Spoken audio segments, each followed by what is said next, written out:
Hi, my name is Jarrod Doring, and I'm a physician assistant who's been practicing primary care for about 3 years now. I'm from a small town in South Alabama called Foley. Um, I went to the University of Alabama for my undergraduate degree where I majored in biology. I then went to EMT school and then PA school. I currently practice family medicine at a federally qualified health center that is set up to deliver high-quality care to patients regardless of their ability to pay. As a provider practicing general medicine, I'm able to see anyone who walks in the door, whether they're 1 or 101.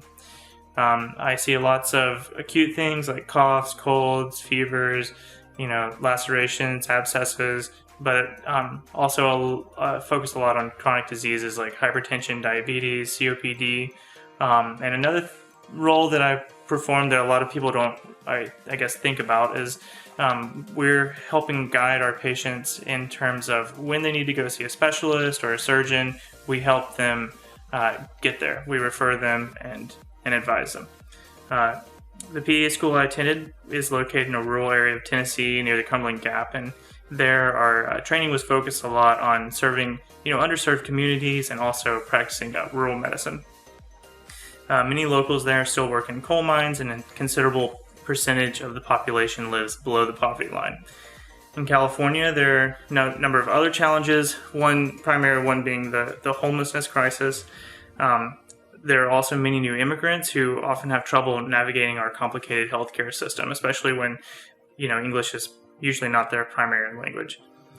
In many areas of the U.S., there are not enough doctors to care for the number of patients, and by becoming a PA, I hope that I could help to bridge that gap. Some of the greatest need still today is in primary care, and this is where I felt that I could make the biggest difference. I can remember the first day that I really knew for sure I wanted to be a PA was actually my first day shadowing First Assist, who worked for a cardiovascular thoracic surgery team. And I can remember leaving the OR that day and going down to my car and just thinking that was such a rush, the most exciting thing I'd ever taken part in, and that it was definitely a eureka moment for me. I knew at that point that I wanted to be a PA, and I'm glad I didn't look back. I think, what impact would I want to make in 5, 10, 15 years? I mean, I would love to keep practicing primary care because, I have the ability to, or it gives me the opportunity to improve the quality of lives of many of my patients in a way that just wouldn't be possible in many other specialties.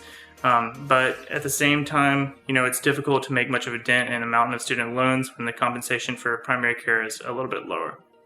What motivates me, I would say, I think if I had to pick one thing, it would be my patients. They likely have no idea what their gratitude and what a simple thank you means, but it really means the world to us providers. I've had patients come up to me and tell me that, you've changed my life, or, ask me, hey, how much longer are you planning on working here? Because they don't want me to leave. And that has touched me in a way that is really hard to describe. One of the most special things about my job is that I get to develop a real and often lasting relationship with my patients. And that's another thing that's special about primary care. In closing, I just want to say, thank you, FIGS, for giving back to the healthcare community. And I think my fiance is going to ask me a few questions now. What's your pump-up song? Ooh, that's a hard one. I'd have to say Sweet Child of Mine by Guns N' Roses. My mom's the youngest of 8.